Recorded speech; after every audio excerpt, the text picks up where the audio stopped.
பரலோகத்தினுடைய சத்தம் கேட்கட்டும். எல்லாரும் சந்தோஷமாக ஒரு ஆளில் மறுபடியும் சொல்லுங்க பாப்போம். அல்லேலூயா. உட்கார் உட்கார். கர்த்தருடைய நாமத்துக்கு மகிமை உண்டாகட்டும். परमेश्वर के नाम की स्तुति हो। தேவனுடைய கிருபையினால கர்த்தர் நம்ம ஊரையும் பாதுகாத்து வருகிறார். और परमेश्वर अपने अनुग्रह के द्वारा हम हर एक को संभाल रहा है। மறுபடியும் இன்னொரு வருஷமாக இந்த கன்வென்ஷனை தந்து கர்த்தர் எங்களுக்கு ஏதோ மகத்தான கிரியைகளை செய்யும்படியாக இப்படியாக எங்களை கூட்டி சேர்த்திருக்கிறார். एक बार परमेश्वर ने ये सम्मेलन हमें दिया है ताकि परमेश्वर के महान कामों को हमारे मध्य में वो कर सके। நமது ஆண்டவராய் இயேசு கிறிஸ்து அதி சீக்கிரமாய் வரப்போகிறாண்டு அநேக சந்தர்ப்பங்களில் நான் கேள்விப்படுகிறோம். हमारा प्रभु यीशु मसीह अति शीघ्र आ रहा है। अनेक प्रकार के चिन्हों के द्वारा हम इस बात को समझ पाते हैं। ஆனாலும் தேவன் இரக்கமுள்ளவராய் இருக்கிறபடி நிமித்தமாக இன்னும் நீடிய பொறுமையாய் காத்துக்கொண்ட யாவரும் மனம் திரும்ப வேண்டும். क्योंकि परमेश्वर दयावंत है, इस कारण से वो हमारे विषय में वो धीरजवंत है ताकि हमें हरेक को उद्धार का अवसर मिले। கர்த்தருடைய நாமத்துக்கு மகிமை உண்டாகட்டும். परमेश्वर के नाम की महिमा हो। இந்த பூமி நமக்கு சொந்தம் அல்ல. ये संसार, ये पृथ्वी हमारा नहीं है। இந்த பூமியிலிருந்து ஆயத்தப்படுத்தி பரலோகத்தில் கொண்டு போய் சேர்க்கிறது தேவனுடைய பெரிய ஒரு திட்டமாக இருக்கிறது. परमेश्वर का एक बहुत बड़ा उद्देश्य ये है कि इस संसार में हमें तैयार करके हमें अपने राज्य स्वर्ग राज्य में ले जाए। நாம் எபிரேயர் புத்தகம் 13ஆம் அதிகாரத்திலே 14ஆம் வசனம் வாசிக்கும் பொழுது, इब्रानी की पत्री 13 अध्याय के 14 वचन को हम लोग पढ़ने से, क्योंकि यहाँ हमारा कोई स्थायी नगर नहीं वरन हम एक आने वाले नगर की खोज में हैं। கர்த்தருடைய நாமத்துக்கு மகிமை உண்டாகட்டும். வேதாகமத்தில் நான் பார்க்கும்போது மனுஷனுடைய சிருஷ்டிப்பு, அதாவது சிருஷ்டிப்பு மனுஷன் இவ்விதமாக தேவனுடைய சாயலாகவும் தேவனுடைய ரூபத்தின்படியும் சிருஷ்டிக்கப்பட்டதாய் பார்க்கிறோம். जब हम लोग परमेश्वर के शास्त्र में मनुष्य की सृष्टि के बारे में देखते हैं तो हम इस बात को देखने पाते हैं कि परमेश्वर ने मनुष्य को अपनी समानता और स्वरूप में बनाया। அந்த மனுஷனுக்குள்ளாக தேவனுடைய அன்பை வெளிப்படுத்தி தேவன் இவ்விதமா அவருடைய திட்டங்களை நிறைவேற்ற விரும்பினார். और परमेश्वर अपने प्रेम को हमें दिखाने के लिए और उसके उद्देश्य को हमें पूरा करने को चाहता है। இரண்டாவது காரியம், அவர் மனுஷன் நித்தியமா என்றென்றைக்கும் இருக்கணும் தேவனுடைய நோக்கமா இருந்தது. और दूसरा, परमेश्वर का उद्देश्य मनुष्य के प्रति यह है कि वो सदाकाल के लिए मनुष्य जीवित रहे। அதோடு கூட இந்த பூமியும் கூட நித்தியமா நிலைத்திருக்க வேண்டும் தேவனுடைய திட்டமா இருந்தது. और उसके साथ ही साथ परमेश्वर का उद्देश्य यह भी था कि ये पृथ्वी भी सदाकाल के लिए स्थायी रहे। இப்படியாக தேவன் தமது திட்டத்தை நிறைவேற்றும்படியாக தம்முடைய ஆலோசனை நிறைவேற்றும்படியாக இப்படியாக மனுஷனிடத்தில் எதிர்பார்த்தார். और इसी उद्देश्य को पूरा करने के लिए परमेश्वर ने यह चाहा कि मनुष्य परमेश्वर के साथ इस बात में उसे मदद करे। ஆனால் மனுஷன் தேவனுடைய வார்த்தைக்கு கீழ்ப்படியாமல் போன நிமித்தமாக இங்கே ஒரு சாபத்தை பெற்றுக்கொள்றதா பார்க்கிறோம். और यहाँ पर हम देखने पाते हैं कि मनुष्य श्रापित हुआ क्योंकि उसने परमेश्वर की आज्ञा नहीं माना। ஆதியாகமம் 13ஆம் அதிகாரம் 17ஆம் வசனத்தில் வாசிக்கும் பொழுது, उत्पत्ति की किताब 3 अध्याय के 17 वचन को पढ़ने के समय में, और आदम ने उससे कहा, तूने जो अपनी पत्नी की बात सुनी और जिस वृक्ष के फल के विषय में तुझे आज्ञा दी थी कि तू उसे ना खाना, उसको तूने खाया, इसलिए भूमि तेरे कारण श्रापित है और तू अपने उपज जीवन भर दुख के साथ खाया करेगा। கர்த்தருடைய நாமத்துக்கு மகிமை உண்டாகட்டும். परमेश्वर के नाम की महिमा हो। தொடர்ந்து இந்த வசனத்தை வாசிக்கும் பொழுது மனுஷனுக்குரிய சாபங்களை குறித்து பார்க்கிறோம். नीचे के वचनों को पढ़ते समय में मनुष्य के ऊपर आए हुए श्राप के संबंध में हम लोग देखने पाते हैं। இங்கே வாசிக்கும் பொழுது, அதாவது பூமி உன் நிமித்தம் சபிக்கப்பட்டு இருக்கும். और यहाँ देखने पाते हैं कि तेरे कारण ये भूमि श्रापित हुआ। நீ உயிரோடு இருக்கும் நாளெல்லாம் வருத்தத்தின் பலனை புசிப்பாய். और तू जीवन भर दुख के साथ खाया करेगा। தேவன் மனுஷனை உண்டாக்கின பொழுது மனுஷன் இவ்விதமான நிலவரத்துக்கு என்று உண்டாக்கப்படவில்லை. அவன் நித்தியமாய் தேவனோட மகிழ்ச்சியாக இருந்து தேவனுக்கு பிரியமாய் காணும் தேவனுடைய திட்டங்களை நிறைவேற்ற தேவனுடைய நோக்கமாக இருந்தது. और जब परमेश्वर ने मनुष्य को सृष्टि किया, वो इस उद्देश्य के साथ सृष्टि नहीं किया कि मनुष्य इस रीति से रहे, किंतु परमेश्वर ने इसलिए सृष्टि किया कि सदाकाल परमेश्वर की मर्जी करते हुए वो इस जगत में दिखाई दे। மனுஷனை சபிக்க வேண்டும், பூமியை சபிக்கும் சொல்லி தேவனுடைய நோக்கமில்லை.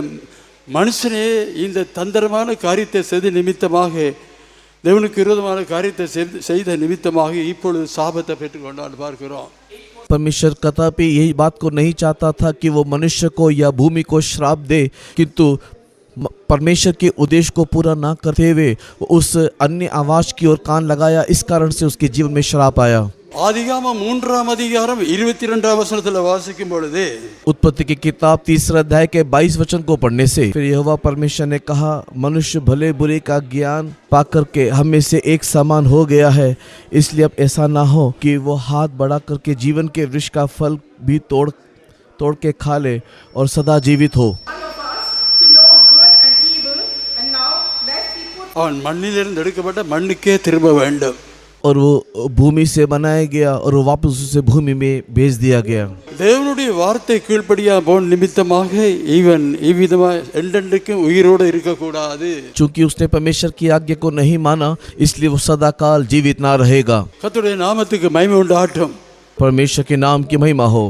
இன்றைக்கு மனுஷனுடைய ஆயுசினுடைய காலங்கள் என்ன சொல்லப்பட்டிருக்கிறது? आज मनुष्य की आयु का कितना बताया गया है? 90ஆம் சங்கீதம் 9ஆம் 10ஆம் வசனத்துல வாசிக்கும் பொழுது कितना बताया गया है? भजन संगीता 90 के 9 और 10 वचन மனுஷனுடைய ஆயுசு 70 को पढ़ने से मनुष्य का आयु 70 साल। ஏதோ அவன் பலத்தின் மூலமா 80 வருஷத்துக்கு இருக்கிறான், ஆனாலும் சஞ்சலம் பிரச்சனையுமா இருக்கும்। और चाहे बल के कारण 80 वर्ष भी हो जाए तो भी वो घमंड करने के कारण कष्ट और शोक से ही शोक है। இவ்வளவு காலம்தான் மனுஷன் ஜீவிக்க போறதான காலங்களா இருக்கிறது। ஒரு சிலர் और यही मनुष्य की जीवन या आयु का दिन है। 90-100 வயசுலயும் இருக்கிறார்கள்। बहुत ही अल्प लोग हैं जो 80 या 90 वर्ष या 100 साल तक जीते हैं।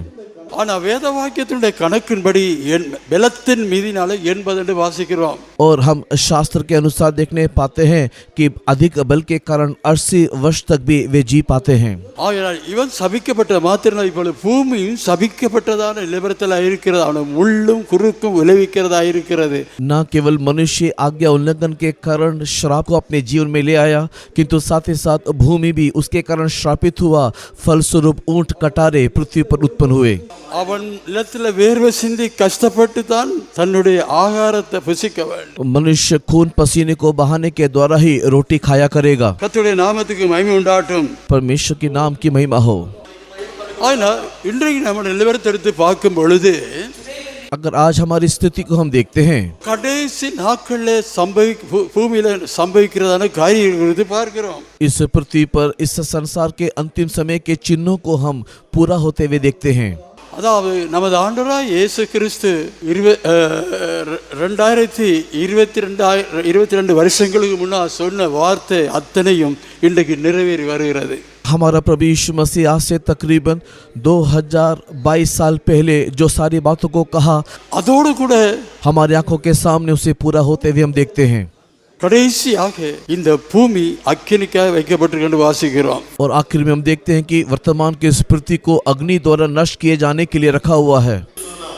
2 பேதுரு 3ஆம் அதிகாரம் 10ஆம் வசனத்தில் வாசிக்கும் பொழுது दूसरा पत्रस 3 अध्याय के 10 वचन से पढ़ने से, प्रभु का दिन चोर के समान आ जाएगा और उस दिन आकाश बड़ी हड़हड़ाहट के शब्द के साथ जाता रहेगा और तत्व बहुत ही तप्त होकर पिघल जाएंगे और पृथ्वी और उस पर के सब काम जल जाएंगे।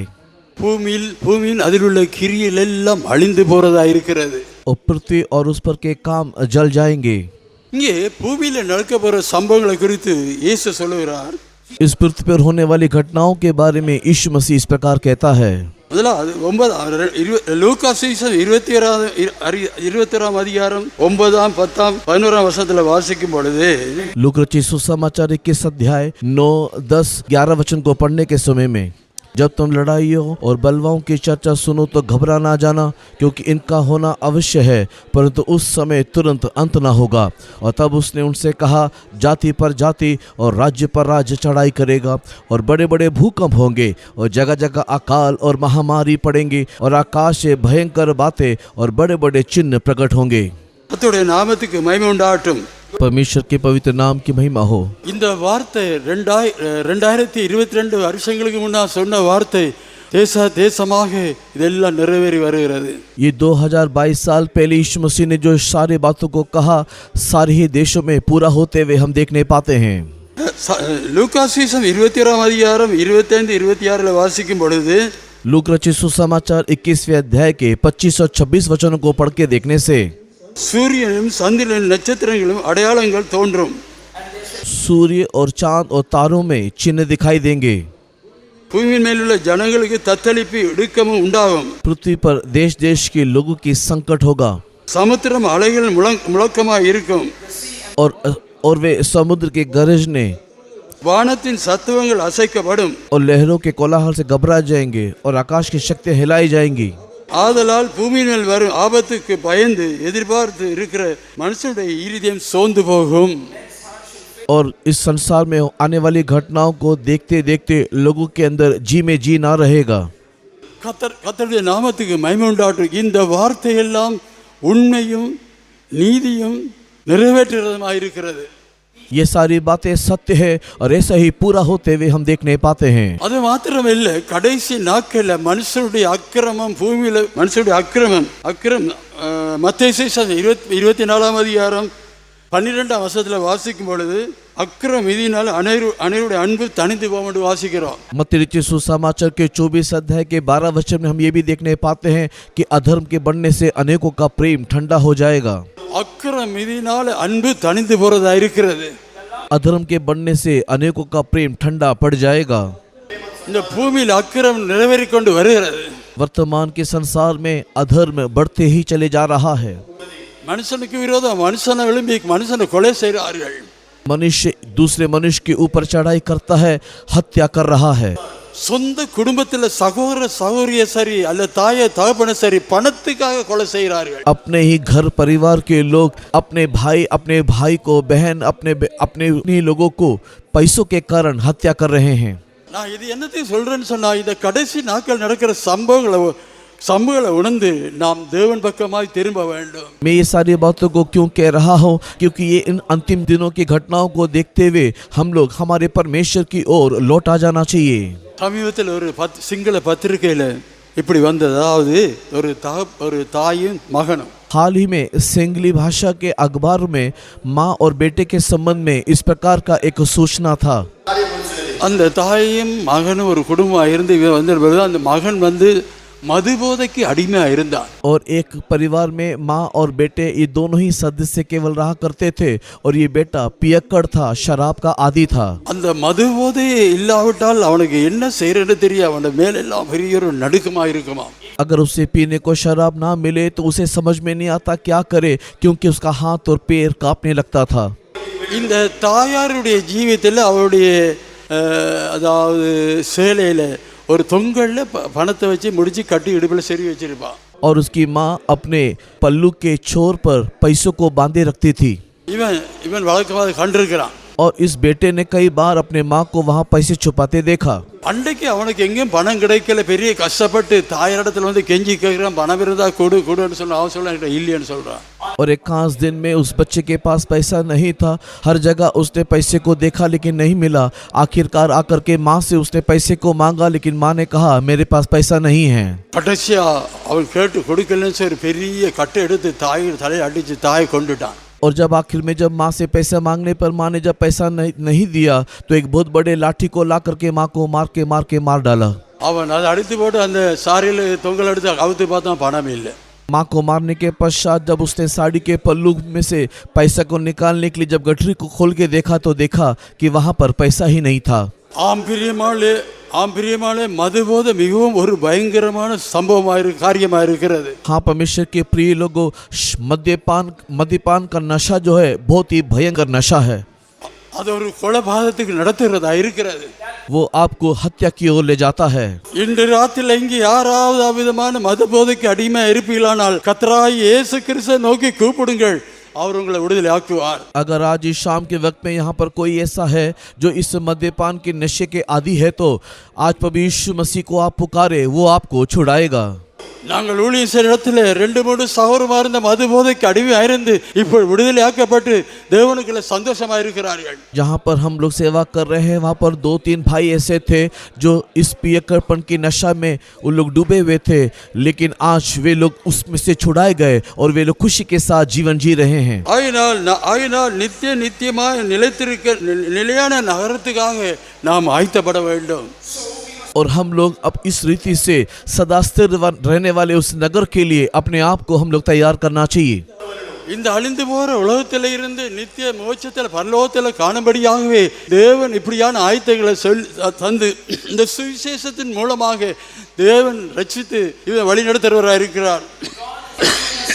और परमेश्वर सुसमाचार के माध्यम से हमको बुलाता है और इस संसार को परित्याग करके नित्य नित्य राज्य में प्रवेश करने के लिए वो हमें प्रस्तुत कर रहा है. லூக்காசீசம் 21ஆம் அதிகாரம் 28ஆம் வசனத்தில் வாசிக்கும் பொழுது लूक रचित सुसमाचार 21वें अध्याय के 28 वचन को पढ़ने के समय में जब ये बातें होने लगे तो सीधे होकर अपने सिर उठाना, क्योंकि तुम्हारा छुटकारा निकट होगा. கர்த்தருடைய நாமத்துக்கு மகிமை உண்டாகட்டும். परमेश्वर के नाम की स्तुति हो. இவையெல்லாம் சம்பவிக்கும் பொழுது, இந்த அழிவுகள் எல்லாம் சம்பவிக்கும் பொழுது மீட்பு மிகவும் சமீபமாக இருக்கிறது. जब ये सारे बातें होने लगे तो आप इस बात को जान लेना कि तुम्हारा छुटकारा निकट है. ஆம், தேவனுடைய பிள்ளைகள் கர்த்தரை விட்டு தூரமாக இருப்பார் இருந்தால் இப்பொழுது நாம் மனம் திரும்பி கர்த்தர் பக்கமாய் திரும்புவோம். अगर हम परमेश्वर के बच्चे अगर परमेश्वर से दूर हैं तो अभी हम लोग मन फिराते हुए परमेश्वर की ओर लौट आएं. நிமிர்ந்து பார்த்து தலையில உயர்த்துங்கள். सिर को उठाएं और सीधे देखें. பாவம் மனுஷனுக்குள்ள ஆளுகை செய்கிற நிமித்தமாக நிமிர்ந்து பார்க்க முடியல. पाप हमारे ऊपर अधिक होने के कारण हम सिर उठा करके देख नहीं पाते हैं. சங்கீத 40ஆம் அதிகாரத்தில் 12ஆம் வசனத்தில் வாசிக்கும் பொழுது भजन संगीता 40 के 12 से जब हम लोग पढ़ते हैं, क्योंकि मैं अनगिनत बुराई से घिरा हुआ हूँ, मेरे अधर्म के कामों ने मुझे आ पकड़ा और मैं दृष्टि नहीं उठा सकता. वे गिनती में मेरे सिर के बालों से भी अधिक है, इसलिए मेरा हृदय टूट गया. தேவனுடைய நாமத்துக்கு மகிமை உண்டாகட்டும். परमेश्वर के नाम की स्तुति हो. எண்ணுக்கு அடங்காத தீமைகள் எல்லாம் சூழ்ந்து கொண்டு இருக்கிறது. अनगिनत बुराइयों से मैं घिरा हुआ हूँ. என் அக்கிரமங்கள் என்னை தொடர்ந்து பிடித்து நான் நிமிர்ந்து பார்க்க கூடாதபடி அவைகள் என் தலைமையில் அதிகமாக இருக்கிறது. मेरे अधर्म के कामों ने मुझे आ पकड़ा और मैं दृष्टि नहीं उठा सकता. நிமிர்ந்து பார்க்க முடியல, அவ்வளோ அக்கிரமம் பாவம் இருக்கிறதா காண்கிறோம். इतने अत्यधिक पाप और अधर्म हमारे जीवन में बढ़ गए हैं कि वो सिरों को उठा नहीं सकता. லேவியர் புத்தகம் 26ஆம் அதிகாரம் 13ஆம் வசனத்தில் வாசிக்கும் பொழுது लेवी व्यवस्था 26 अध्याय के 13 वचन को पढ़ने के समय में, मैं तो तुम्हारा वो परमेश्वर यहोवा हूँ जो तुमको मिस्र देश से इसलिए निकाल ले आया कि तुम मिस्रियों के दास ना बने रहो, और मैं तुम्हारे जुए को तोड़ डाला है और तुमको सीधा खड़ा करके चलाया है. கர்த்தருடைய நாமத்துக்கு மகிமை உண்டாகட்டும். परमेश्वर के नाम की स्तुति हो. நான் உங்களை எகிப்தின் அடிமைத்தனத்தில் விடுதலையாக்கி मैंने तुम्हें मिस्रियों के दास से बाहर निकाल ले आया है. தேவனுடைய ஜனங்களே எகிப்தின் அடிமைத்தனத்துக்குள்ளாக காணப்பட்டார்கள். परमेश्वर के लोग मिस्रियों की गुलामी में दिखाई दिए. ஜனங்கள் அடிமைப்படுத்தினார்கள். और मिस्री लोगों ने परमेश्वर इस्राएली लोगों को अपने दासत्व में ले जा करके अपने गुलाम बनाए. தேவனை நோக்கி பார்க்க கூடாது. और वे लोग सिर उठा करके ईश्वर की ओर देख नहीं पाते थे. ஆகினால் இன்னும் சுமையின் மூலமாக அடிமைப்படுத்தினார்கள். और अधिक उनको बोझ दिया और उनके ऊपर अधिक जुआओं को डाले. அது மாத்திரமல்ல, பாவத்தின் அடிமைத்தனம் அவர்களுக்கு காணப்பட்டது. और इतना ही नहीं, पाप का जुआ भी उनके जीवन में दिखाई दिया. ஒரு விடுதலை இல்லாத ஜீவியமாய் இருந்தது. एक ऐसा जीवन जहाँ छुटकारा नहीं, मुक्ति नहीं. அவளுடைய ஜீவியம் அவளுக்கு கசப்பாக மாறிவிட்டது. उनका जीवन उनके लिए कड़वा होकर के बदल गया. ஆனால் தேவனை நோக்கி முறையிட்டார்கள். किंतु वे लोग परमेश्वर की ओर देख करके दोहाई दिया. கர்த்தர் இறங்கினார். और परमेश्वर वहां उतरा. ஆகினால் அங்கே ஒரு மனுஷனை அங்கே சுவிசேஷனாக அனுப்பி அதிலிருந்து விடுதலை ஆக்கும்படியா தேவன் உதவி செய்தார். और परमेश्वर वहां पर एक व्यक्ति को भेजा, जैसे एक व्यक्ति को छुटकारा देने के लिए एक सुसमाचार प्रचारकों को भेजता है, और उनको वहां से छुड़ा ले आया. நிமிந்து பார்க்க முடியாம இருந்த நிலவரத்திலிருந்து விடுதலையாக்கி இப்ப நிமிந்து பார்க்கக்கூடியதாக கர்த்தர் மாற்றி இருக்கிறார். और जिस परिस्थिति में वे लोग थे जहां सिर उठा नहीं सकते थे, वहां से उन्हें छुड़ा करके ला करके उन्हें सीधा खड़ा किया. நிமிந்து பார்க்கிறேன்னு சொல்லும்போது என்னத்தை காண்பிக்கிறது? सिर उठाने का अर्थ क्या है? அதாவது நம்முடைய ஜீவியத்தில் ஒரு உணர்கிறதான இருதயம் எங்களுக்கு தேவையா இருக்கிறது. हमारे अंदर एक पश्चाताप का हृदय, दोषानुभूति का एक हृदय होना चाहिए. அதாவது நாம் உணர்ந்து எங்களுடைய ஜீவியத்தை சரிப்படுத்துறதான ஒரு உணர்வு உண்டாக வேண்டும். और एक ऐसा एक अनुभव है जहाँ पर हमारी परिस्थिति को हम समझे और उसको सही करें. கர்த்தருடைய நாமத்துக்கு மகிமை உண்டாகட்டும். परमेश्वर के नाम की महिमा हो. ரோமர்கள் நிருபம் 7ஆம் அதிகாரம் 20ஆம் வசனம் 18 20 வரைக்கும் வாசிக்கும் பொழுது, रोमी के पत्र 7 अध्याय 18 से लेकर के 20 तक के वचनों को पढ़ने के समय में இங்கே ஒருவர் சொல்லுகிறார், நன்மை செய்ய எனக்கு விருப்பம் உண்டு, ஆனால் எனக்கு செய்ய முடியவில்லை. यहाँ पर एक व्यक्ति इस प्रकार कहता है कि मैं भला करना चाहता हूँ किंतु मैं कर नहीं पाता. பிள்ளைன்னு தெரியுது, அது விட்டு விடணும்னு சொல்லி விரும்புகிறேன், ஆனால் அதுக்கு முடியவில்லை. और मैं इस बात को जानता हूँ कि ये गलत है और मैं इसको नहीं करना चाहता, लेकिन मैं उसे छोड़ नहीं पाता. அப்படி ஆனால் இப்பொழுது தன்னுடைய நிலவரத்தை உணர்கிறார். अगर ऐसा है तो ये व्यक्ति अपनी सही परिस्थिति को समझ रहा है. கர்த்தருடைய நாமத்துக்கு மகிமை உண்டாகட்டும். परमेश्वर के नाम की महिमा हो. நான் ஒரு நிர்பந்தமான மனுஷன், யார் என்ன இந்த மரண சரீரத்தை விடுதலை ஆக்குவார்? और इसी कारण से वो इस प्रकार कहता है, मैं एक अभागा मनुष्य हूँ, कौन मुझे इस मृत्यु के देह से छुड़ाएगा? நான் விரும்பாத தீமையே செய்து கொண்டிருக்கிறேன். जो बुरा मैं नहीं करना चाहता, निरंतर मैं वही बुराई कर रहा हूँ. இதுதான் உணர்கிறதான ஒரு இருதயமாக இருக்கிறது. और यही एक पश्चाताप का हृदय है. இரண்டாவது காரியம், दूसरा, நிமிர்ந்து பார்க்கும் என்று சொல்லும் பொழுது सीधा खड़े होकर के देखने का अर्थ நாம் உணர்ந்து அறிக்கிறதான ஒரு அனுபவமாக இருக்கிறது. और उस पश्चाताप के हृदय से निकलने वाले पाप स्वीकार को दिखाता है. அப்போஸ்தலர் புத்தகம் 2ஆம் அதிகாரம் 37ஆம் வசனத்தில் வாசிக்கும் பொழுது, प्रेरितों के काम 2 अध्याय के 37 वचन को पढ़ने के समय में, அன்றைக்கு அவள் பிரசங்கம் பண்ணி கொண்டிருந்த பொழுது, இந்த வார்த்தையை கேட்ட பொழுது, இந்த சுவிசேஷ வார்த்தையை கேட்ட பொழுது, சகோதரரே நாங்கள் என்ன செய்ய என்று கேட்கிறார்கள். जब पतरस ने प्रचार किया, जब लोगों ने उसके प्रचार को सुना, तो आकर के वे लोग इस प्रकार उनसे पूछने लगे कि हे भाइयों, हम क्या करें? சகோதரரே நாங்கள் என்ன செய்ய வேண்டும்? हे भाइयों, हम क्या करें? இந்த ராத்திரியில் உங்களுக்கு அந்த கேள்வி உண்டாக வேண்டும். आज की रात आपके अंदर भी यही सवाल उठना चाहिए. நீங்கள் வியாதியோடு வந்திருக்கலாம், आप बीमारी के साथ आए होंगे, பலவிதமான போராட்டங்கள் கவலையோட சமாதானம் இல்லாமல் வந்திருக்கலாம், कई प्रकार के संघर्ष और चिंता के साथ शांति रहित अवस्था में आप यहाँ पर आए होंगे, அல்லது பிசாசின் கட்டின் மூலமாக அடிமையா இருக்கிறதா இருக்கலாம். और यह हो सकता है कि आप एक शैतान के बंधन के गुलामी में दिखाई दे रहे हो. பொருளாதார ரீதியில் உங்களுக்கு கஷ்டமா இருக்கலாம். ஆயினால் இந்த வார்த்தை நீங்க கேட்கும் பொழுது, और आप आर्थिक समस्या से शायद जूझ रहे होंगे, எந்த வார்த்தை கர்த்தராகிய இயேசு கிறிஸ்து இரட்சகர் என்ற அந்த வார்த்தையை கேட்கும் பொழுது, किंतु इन वचनों को आप सुनने के समय में, और वो शब्द क्या है जो आप सुन रहे हो, और वो शब्द यह है कि प्रभु यीशु मसीह हमारा उद्धार करता है.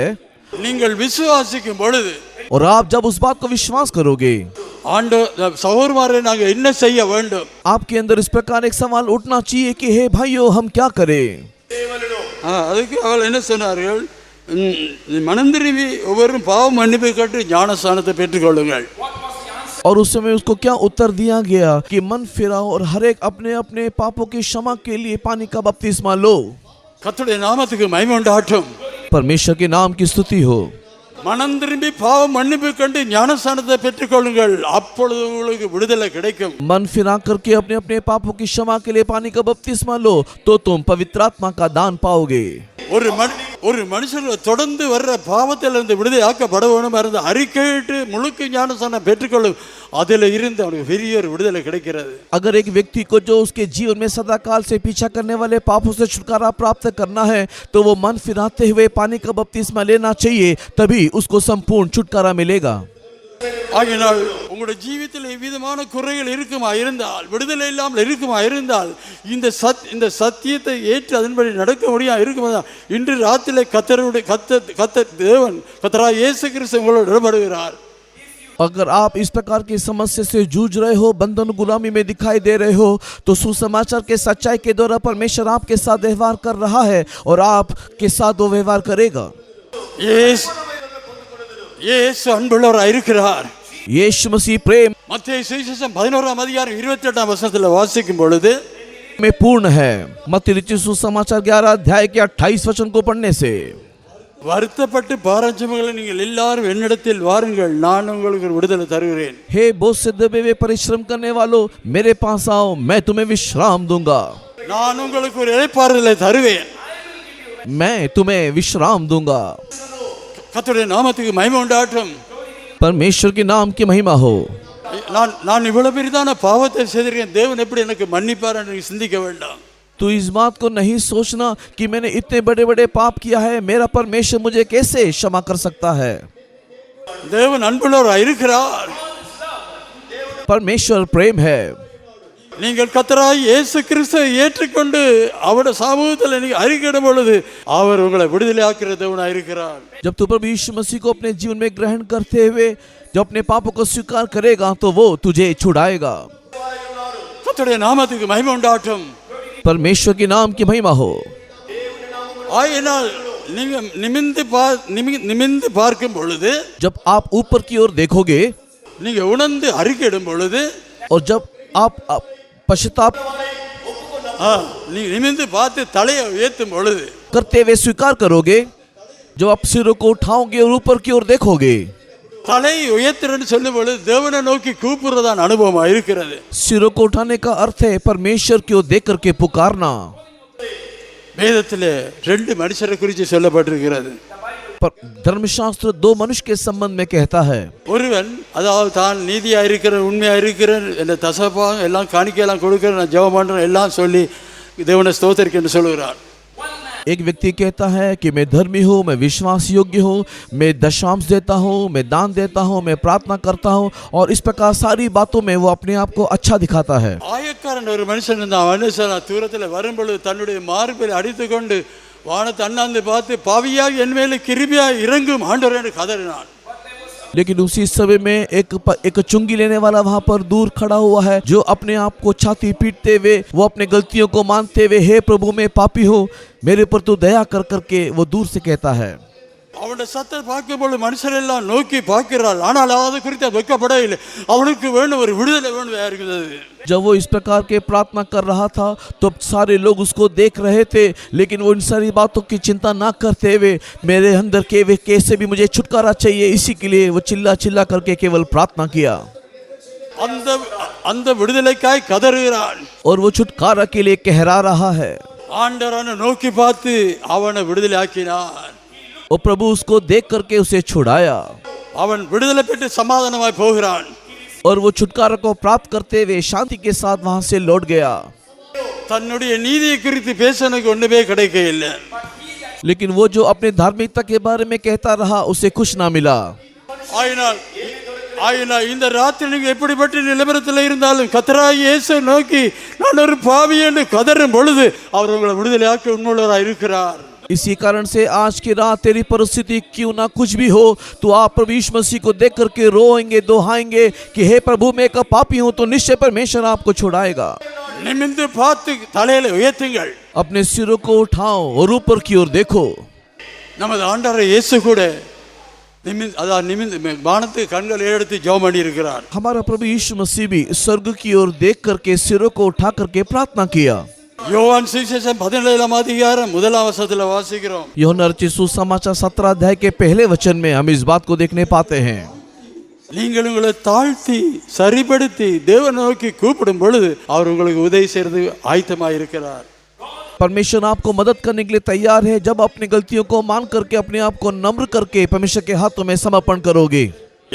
எரேமியா புத்தகம் 33ஆம் அதிகாரம் 3ஆம் வசனத்தில் வாசிக்கும் பொழுது, यिर्मयाह की किताब 33वें अध्याय के 3 वचन को पढ़ने के समय में, मुझसे प्रार्थना कर और मैं तेरी सुन करके तुझे बड़ी बड़ी और कठिन बातें बताऊंगा जिन्हें तू अभी नहीं समझता। நீ அறியாத உனக்கு கெட்டாதமான பெரிய காரியங்கள் நோக்கி செய்வேன். मैं बड़ी बड़ी और कठिन बातें तुझे बताऊंगा जिन्हें तू अभी नहीं समझता। கர்த்தருடைய நாமத்துக்கு மகிமை உண்டாகட்டும். परमेश्वर के नाम की स्तुति हो। சில சில தேவனுடைய பிள்ளைகள் விதமா தேவனை நோக்கி கூப்பிடுகிறார்கள். कुछ परमेश्वर के बच्चे इसी रीति से परमेश्वर को पुकारते हैं, ஆனால் ஆனால் அவளுக்கு பதில் கிடைக்கல. किंतु उन्हें उत्तर नहीं मिलता। காரணம் என்ன? उनका कारण क्या है? தங்களுடைய ஜீவியத்தை நிமிந்து பார்க்காத நிமித்தமாக, क्योंकि वे अपने जीवन में ऊपर की ओर या सिरों को उठा करके नहीं देखते, தங்களுடைய ஜீவியத்தை கொடுத்து உணராத இருக்கிற நிமித்தமாக, क्योंकि उनके जीवन के संबंध में उन्हें एक सही ज्ञान, एक अनुताप या पश्चाताप नहीं है। தேவன் அந்த ஜெபத்துக்கு பதில் கொடுக்க முடியவில்லை. நான் தேவனுக்கு முன்பாக தாழ்த்துறதா இருந்தால், यही कारण है कि परमेश्वर उनकी प्रार्थना का उत्तर दे नहीं पाता। अगर हम अपने आप को परमेश्वर के सामने नम्र करेंगे, தேவன் விதமாக எங்களை விடுதலை ஆக்கி எங்களை ஆசீர்வதிக்கிற தேவனாய் இருக்கிறார். हमारा परमेश्वर वो परमेश्वर है जो हमें छुड़ाएगा और हमें आशीष भी करेगा। நான் உனக்கு உத்தரவு கொடுத்து நீ அறியாத உனக்கு எட்டாதமான பெரிய காரியங்களை செய்வேன். और मैं बड़ी बड़ी बातें और कठिन बातें तुझे दिखाऊंगा जिसे तू अभी नहीं समझता। கர்த்தருடைய நாமத்துக்கு மகிமை உண்டாகட்டும். परमेश्वर के नाम की महिमा हो। ஆகையால் நிலையான நகரம் நமக்கு இங்கே இல்லை. हमारे लिए एक स्थायी नगर यहाँ नहीं है। நாம் அதாவது நிலையுள்ளதான நகரத்துக்காக நாம் ஆயத்தப்பட வேண்டும். हम लोग लगातार बने रहने वाले एक नगर के लिए अपने आप को प्रस्तुत करना चाहिए। முதல்ல நாம் பார்க்கிறோம், மனம் திரும்பி பாவ மன்னிப்பு கண்டு ஞானஸ்தானத்தை பெற்றுக்கொள்ள வேண்டும். और इसी के लिए हमें चाहिए कि हम लोग मन फिराएं और अपने पाप की क्षमा के लिए पानी का बपतिस्मा ले।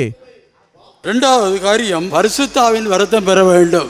और इसके बाद हमें जो करना है वो ये कि हमें पवित्र आत्मा का अभिषेक को प्राप्त करना है।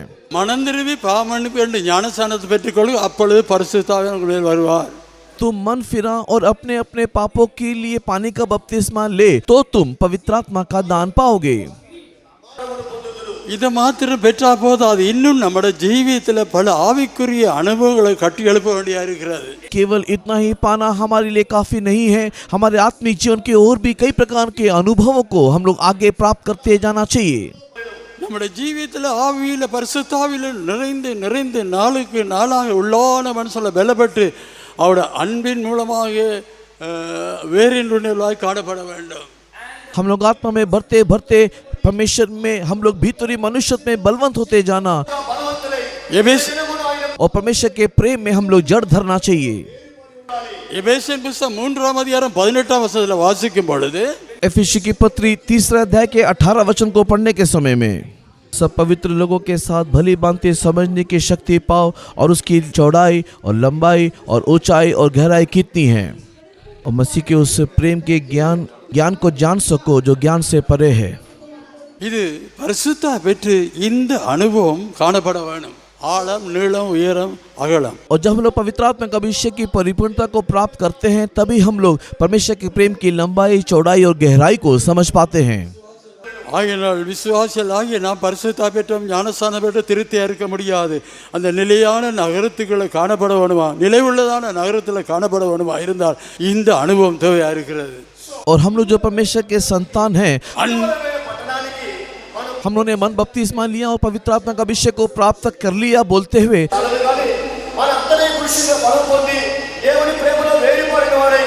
हम लोग वहीं पर तृप्त नहीं रहना, क्योंकि ये जगत जहाँ पर हम रहते हैं ये स्थायी नहीं है, और इसलिए कि उस नगर में हमें प्रवेश करने के लिए परमेश्वर की लंबाई, चौड़ाई और गहराई को हमें समझना है। அன்பில் நிறைந்து ஒரு பூர்ணமான நிலவத்துக்கு நாம் வர வேண்டும். हम लोग उसके प्रेम के परिपूर्णता में भरते हुए उसके परिपूर्णता में हमें आना है। அப்படியா இருந்தால் தான் நித்தியமாக நித்திய ராஜ்யத்தில் காண முடியும். तभी हम उसके साथ नित्य राज में सदा काल रहने पाएंगे। கர்த்தருடைய நாமத்துக்கு மகிமை உண்டாகட்டும். परमेश्वर के नाम की महिमा हो। இன்றைக்கு பூமியில अनेक காரியங்களை சேர்த்து வைக்க பிரயாசப்படுகிறார்கள். आज मनुष्य इस संसार में बहुत सारी बातों को संग्रह करने की कोशिश करता है, ஆனா மரிக்க போகும்போது ஒண்ணுமே கொண்டு போக முடியும். किंतु मरने के बाद वो कुछ भी ले जा नहीं सकता। எவ்வளவு கஷ்டப்பட்டு சம்பாதிக்கிற கடைசி ஒண்ணுமே போய்க்கல, ஒண்ணுமே கொண்டு போக முடியாது. इतने कष्ट और कठिन परिश्रम से मनुष्य कितना कमाता तो है, लेकिन मृत्यु को बाद या इस संसार को छोड़ने के बाद वो कुछ भी अपने साथ ले जा नहीं सकता। வேத வசனத்துல 2 பேர் மரிச்சார்கள். धर्मशास्त्र में हम देखते हैं कि दो लोग मरे ஒருவன் ஐஸ்வர்யவான் ஒருவன் ஏழை என்று வாசிக்கிறோம். और उसमें एक जन धनी व्यक्ति था और दूसरा एक गरीब दरिद्र भिखारी था। இந்த ஏழை மனுஷன் இந்த ஐஸ்வர்யவாண்ட மேசையிலிருந்து விழுகிற துணிக்கினாலே தன்னுடைய பசியை ஆற்றி கொண்டான்னு வாசிக்கிறோம். और हम इस दरिद्र व्यक्ति के बारे में देखने पाते हैं कि अपने भूख मिटाने के लिए उस अमीर या धनी व्यक्ति के मेज से गिरने वाले चूर चार को खाया करता था। ஆனால் அவன் ஒரு ஏழையா இருந்தாலும் அவன் தேவனுக்கு பிரியமாய் காணப்படுகிறான். वो एक दीन दरिद्र होने से भी हम इस बात को देखते हैं कि वो परमेश्वर के लिए प्रिय होकर के दिखाई दिया। இந்த ஐஸ்வர்யவான் நல்ல ஐஸ்வர்யம் இருந்து ஆனாலும் அவன் உதவி செய்யறது கிடையாது. ये धनी व्यक्ति धनी होने के बावजूद भी उसके अंदर इस प्रकार का एक स्वभाव था, वो किसी की भी मदद या सहायता नहीं करता था। வேதத்தில் திட்டமாய் நடந்த சம்பவமே சொல்லுகிறார். और ये जो घटना यहाँ पर शास्त्र कहता है एक सत्य घटना के संबंध में कहता है। ஆனால் இந்த ஐஸ்வர்யவான் மரித்து அவனை ஆரவாரத்தோடு கொண்டு அடக்கம் பண்ணினார்கள். और ये धनी व्यक्ति मरने के बाद एक बहुत जोरदार रीति से इसे समाधि या कब्र दिया गया। மரித்த பொழுது இவன் நேரா நரகத்துக்கு போறதா இருக்கிறார். किंतु ये धनी व्यक्ति मरने के उपरांत सीधे नरक जा पहुंचा। லூக்கா சுவிசேஷம் 16ஆம் அதிகாரம் लूका रचित सुसमाचार 16 अध्याय 22-23 वासिंगे. 22 और 23 वचन को पढ़ेंगे। और ऐसा हुआ कि वो कंगाल मर गया और स्वर्गदूत ने उसे लेकर के अब्राहम के गोद में पहुंचाया और वो धनवान भी मरा और गाड़ा गया और अधोलोक में उसको पीड़ा में पड़े हुए अपनी आंखें उठाई और दूसरे उसने अब्राहम के गोद में लाजर को देखा। கர்த்தருடைய நாமத்துக்கு மகிமை உண்டாகட்டும். परमेश्वर के नाम की महिमा हो। ரெண்டு பேரும் மரித்தால் அந்த ஏழை மனுஷன் ஆபிரகாமுடைய மடியில் இளைப்பாறுகிறான்னு பார்க்கிறோம். दोनों ही मर गए, किंतु ये गरीब लाजरस को अब्राहम के गोद में हम लोग विश्राम करते हुए देखने पाते हैं। ஆனால் இந்த ஐஸ்வர்யவான் பாதாளத்தில் வேதனைப்பட்டு கொண்டிருக்கான். அந்த அக்கினிக்கிலிருந்து வேதனைப்பட்டு கொண்டு ஐயோ எனக்கு கொஞ்சம் தண்ணி இருந்தா கொடுங்க தாகத்து கேட்டுக்கொண்டிருக்கிறான். लेकिन इस धनी व्यक्ति को हम लोग देखने पाते हैं कि मरने के बाद वो अधोलोक में जा पहुंचा और आग के उस पीड़ा में पीड़ित होते हुए वो मुझे एक बूंद पानी मुझे दे करके वो बिलखने लगा, पुकारने लगा।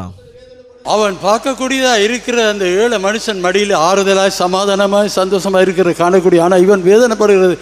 அவனுக்கு இவனுக்கு பெரிய ஒரு புலவர் கிட்ட போக முடியாது. और वो धनी व्यक्ति इस बात को देखने पाता है कि ये दीन दरिद्र लाजरस अब्राहम के गोद में बहुत ही विश्राम के साथ बैठा हुआ है, लेकिन वो उसके पास जा नहीं सकता क्योंकि उन दोनों के मध्य में एक बहुत बड़ा खाई दिखाई दिया। ஆகினால் லாசருடைய நுனி விரலுக்கு தண்ணீரா தொட்டு நாவை கொஞ்சம் குளிர பண்ணுகள் கெஞ்சுகிறான். और इसी कारण से वो वहाँ पर इस प्रकार विनती करता है कि लाजरस की उंगली में पानी को डुबा करके मेरे जीभ में लगा दे करके वो विनती कर रहा है। ஆகினால் நாம் எவ்வளவுதான் பிரயாசப்பட்டு சம்பாதித்து பொருட்களை சேர்த்து அதை சேர்த்து கொள்ளையடித்து என்ன செய்து சேர்த்திருந்தாலும் போய்க்களை கொண்டு போக முடியாது. हम लोग इस संसार में बहुत कठिन परिश्रम करते हुए अनेक धन संपत्ति को कमा सकते हैं, शायद हम बहुतों को लूट भी सकते हैं, किंतु मृत्यु के बाद हम कुछ भी साथ ले जा नहीं सकते। மத்தேயு சுவிசேஷம் 6ஆம் அதிகாரம் 19-20 வாசிக்கும் பொழுது मत्ती रचित सुसमाचार 6 अध्याय के 19 और 20 वचन को पढ़ने के समय में, परंतु अपने लिए स्वर्ग में धन इकट्ठा करो जहाँ ना तो कीड़ा और ना कोई बिगाड़ते हैं और जहाँ चोर ना सेंग लगाते और ना चुराते हैं, क्योंकि जहाँ तेरा धन है वहाँ तेरा मन भी लगा रहेगा। பூமியில சேர்க்கிற பொக்கிஷமும் பரலோகத்தில் சேர்க்கிற பொக்கிஷத்தை குறித்து சொல்லப்பட்டிருக்கிறது. यहाँ पर जो वचन को हमने पढ़ करके देखा, संसार में दिखाई देने वाले धन और स्वर्गराज में पाए जाने वाले धन के संबंध में बताया गया है। பூமியில பணத்தை சேர்த்து வைத்தா கள்ளர் கண்ணமிடுவார்கள். अगर अब इस संसार में धनों को इकट्ठा करोगे तो चोर आकर के सेंग लगाकर इसे चुरा ले जाएगा। பூமியில பொருட்களை சேர்த்து வைத்தால் அது சில நேரம் பூச்சிகள் சேதப்படுத்திவிடும். अगर आप इस संसार में अनेक संपत्ति को इकट्ठा करोगे तो एक दिन कीड़ा उसमें पड़ जाकर के उसे नष्ट कर देगा। இவ்வளவெல்லாம் சேர்த்து கடைசியா போற நேரம் ஒண்ணுமே கொண்டு போக முடியாது.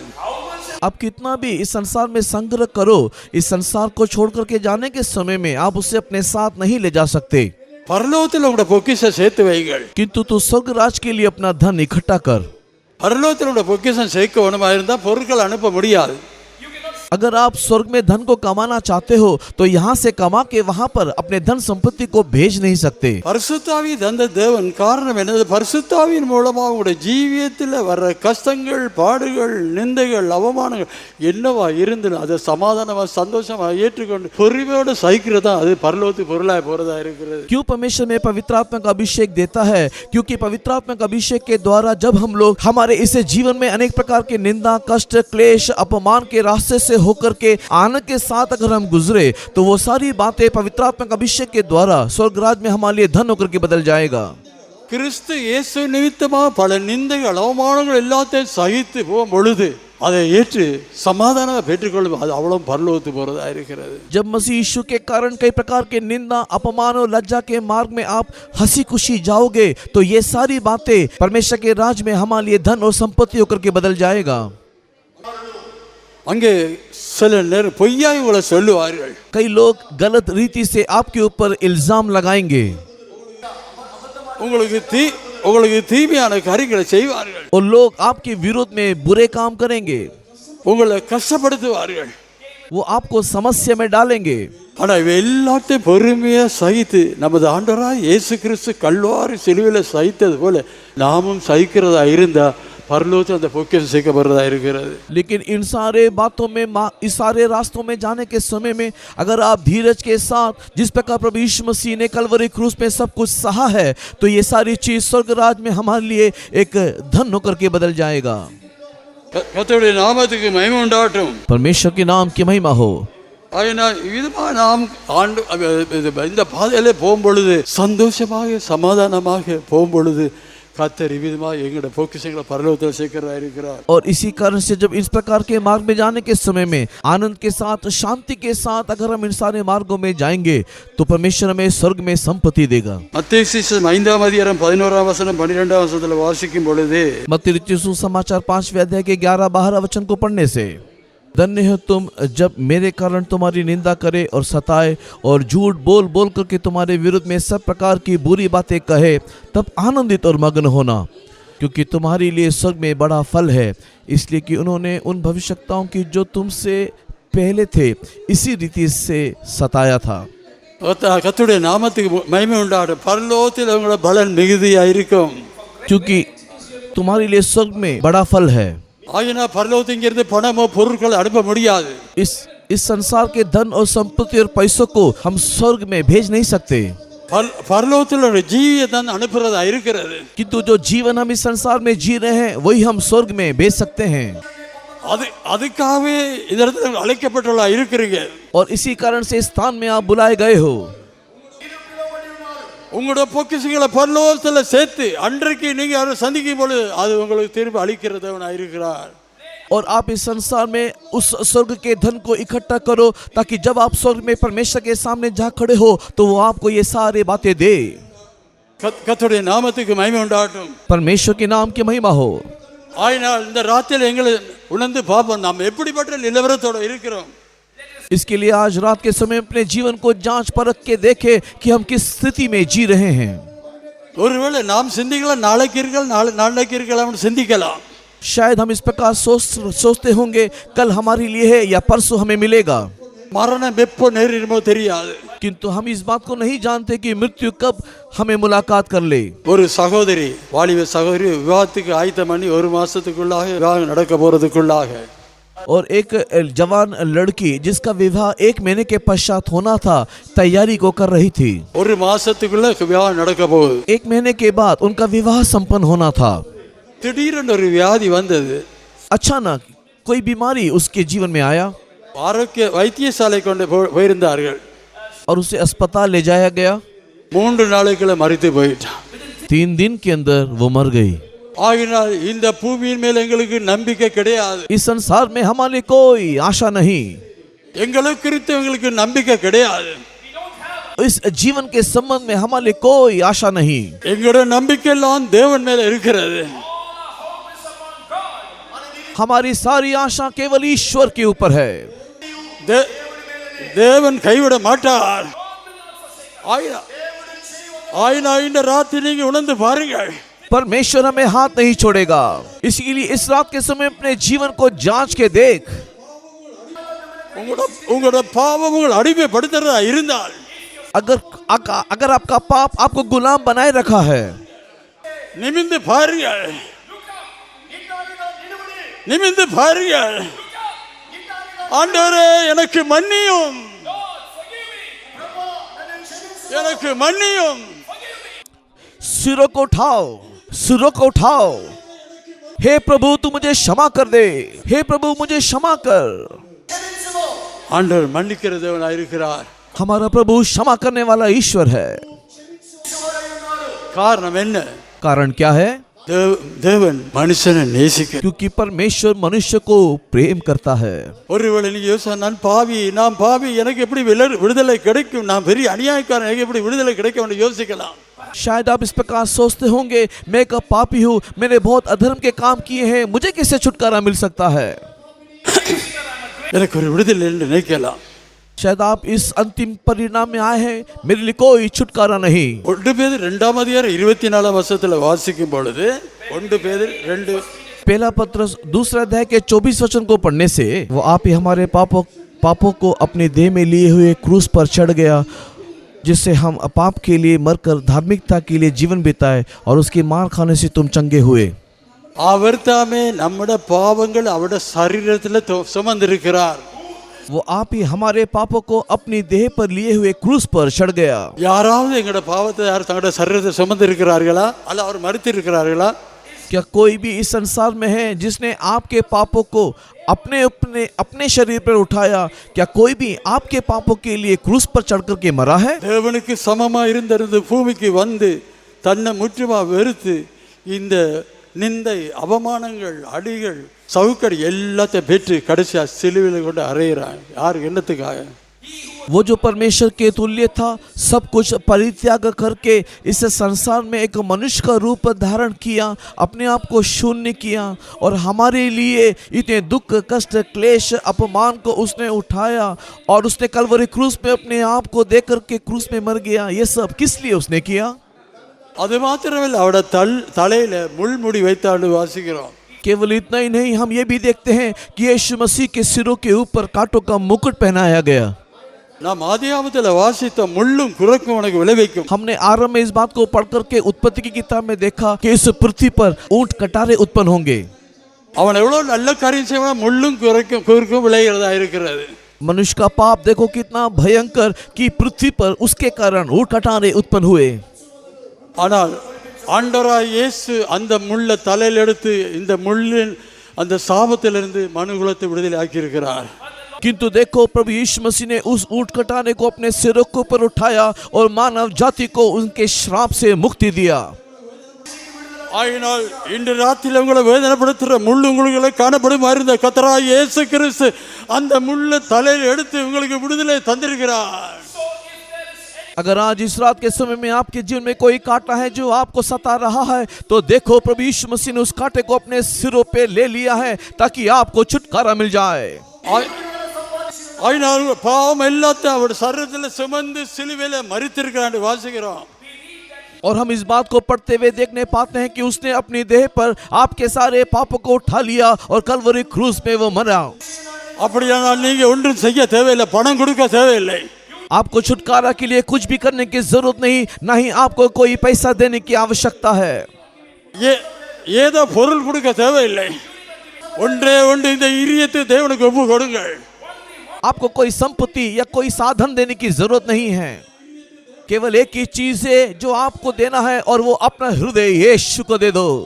காரணம் இதயத்திலிருந்து புறப்படுகிறது மனுஷனை தீட்டுப்படுத்துறது, வேதனைப்படுத்துறது, அழிக்கிறதா இருக்கிறது.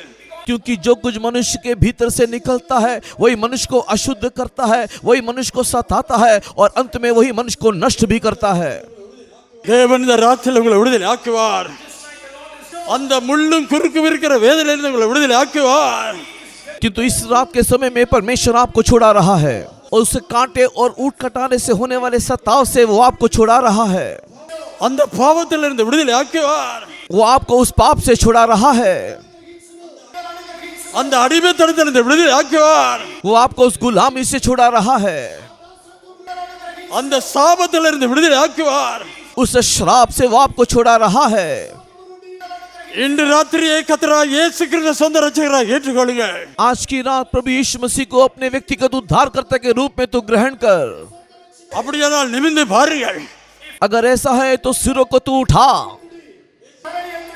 இயேசுவே எனக்கு இரங்கும். हे यीशु मेरे ऊपर तू दया कर। இயேசுவே எனக்கு இரங்கும்.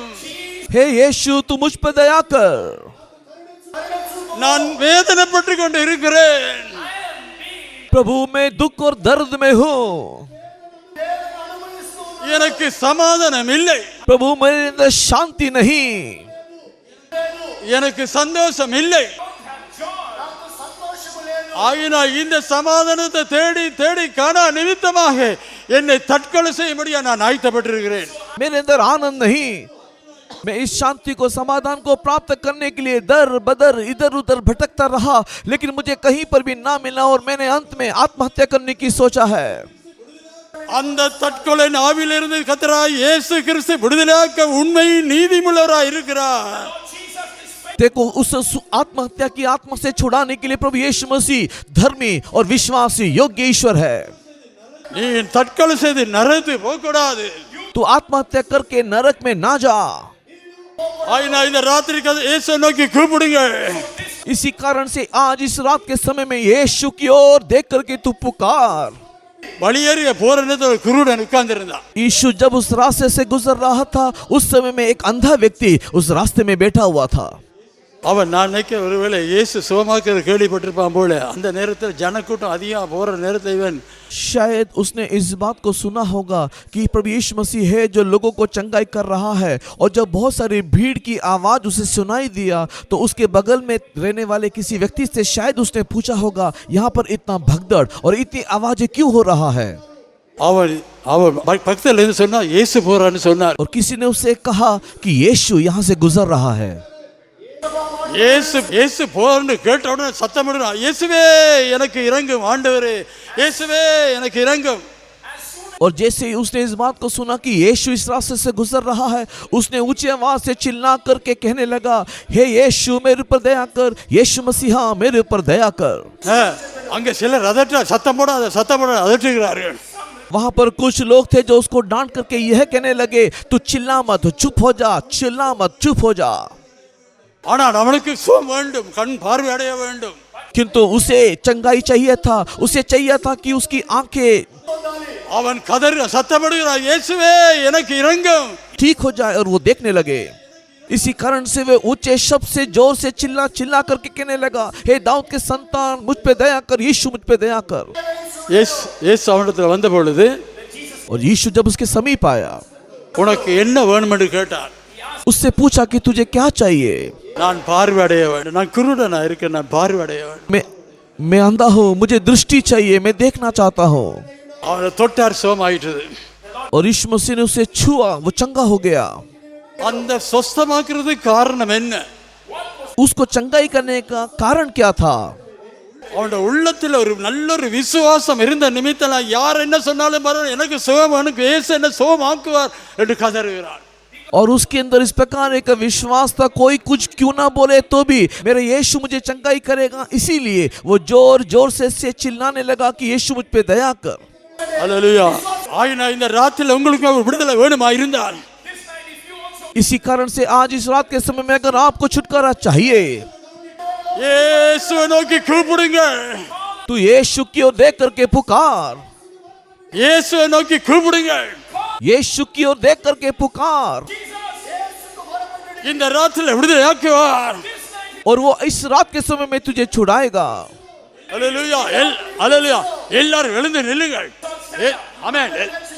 அங்கங்க அசைய வேண்டாம். सारे लोग खड़े हो जाएं। அதே இடத்துல நில்லுங்கள்.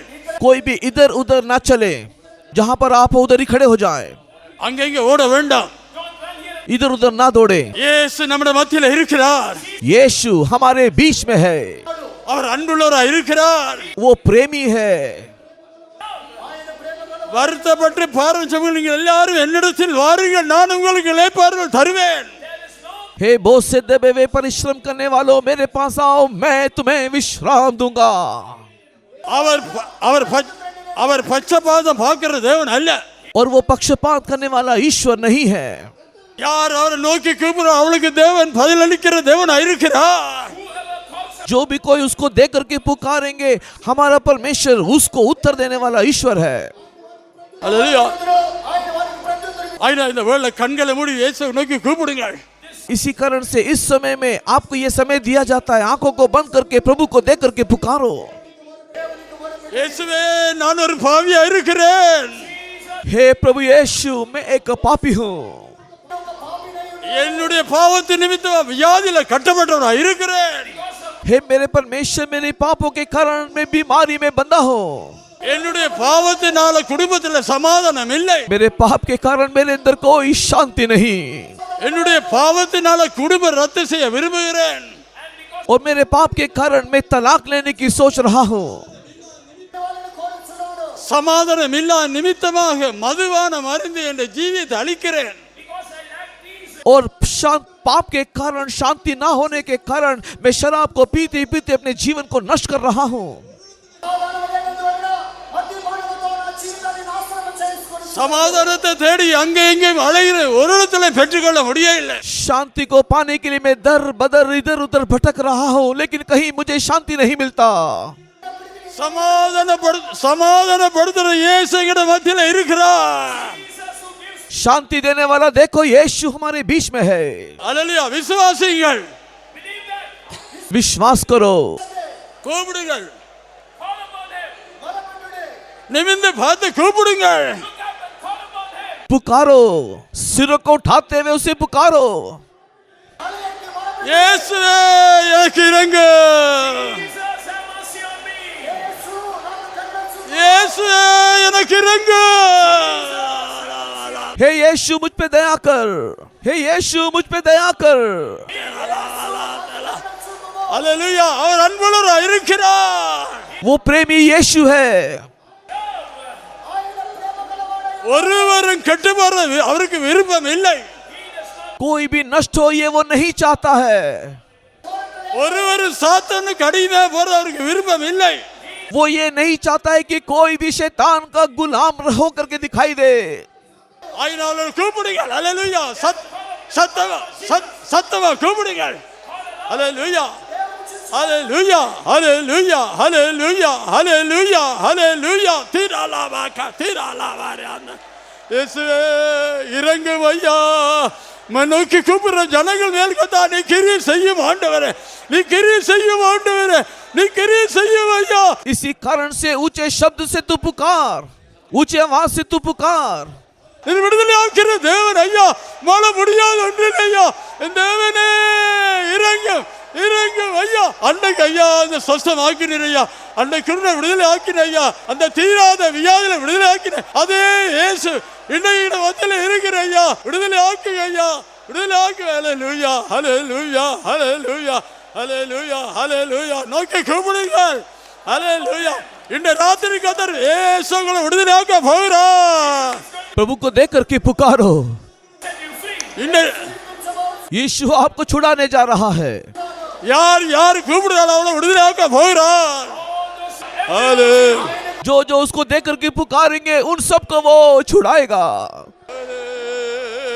அல்லேலூயா. என் தேவனே இறங்கு ஐயா. லாவாலா தீராலாவாரியா தீராவாரா. அல்லேலூயா. அல்லேலூயா. இயேசுவே இறங்கு ஐயா. இறங்கு ஐயா. தீராலாவாரியா தீராலாவாரியா.